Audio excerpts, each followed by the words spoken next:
নামাজ শুরু করার আগে তিনটি বাক্য পড়ুন, আল্লাহ তাআলার রহমতের দরজাগুলো আল্লাহ তাআলা খুলে দিবেন। ওই সময় আপনি আল্লাহর কাছে যা চাইবেন আল্লাহ রাব্বুল আলামিন কিন্তু তাই দিবেন।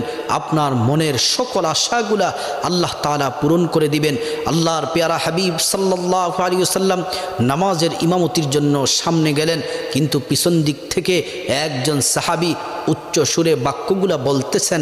আর আল্লাহ রাসূল নামাজ শেষ করার পরে জিজ্ঞেস করলেন, কে এই বাক্যগুলা পড়েছ? ওই সাহাবী হাত তুললেন। আল্লাহ রাসূল বললেন, তুমি এই দোয়া পড়ার সাথে সাথে আল্লাহ তাআলা রহমতের দরজাগুলা খুলে দিলেন। তুমি ওই সময় যা চাইবা দোয়াগুলা পড়ে আল্লাহ তাআলা তাই দিবেন, সকল আশাগুলো আল্লাহ তাআলা পূরণ করবেন। দোয়াটি হচ্ছে আল্লাহু আকবার কাবীরা ওয়ালহামদুলিল্লাহি কাসীরা ওয়া সুবহানাল্লাহি বুকরাতা ওয়া আসীলা। এই দোয়াটি পড়ার সাথে সাথে আল্লাহ তাআলা রহমতের দরজাগুলা খুলে দেন।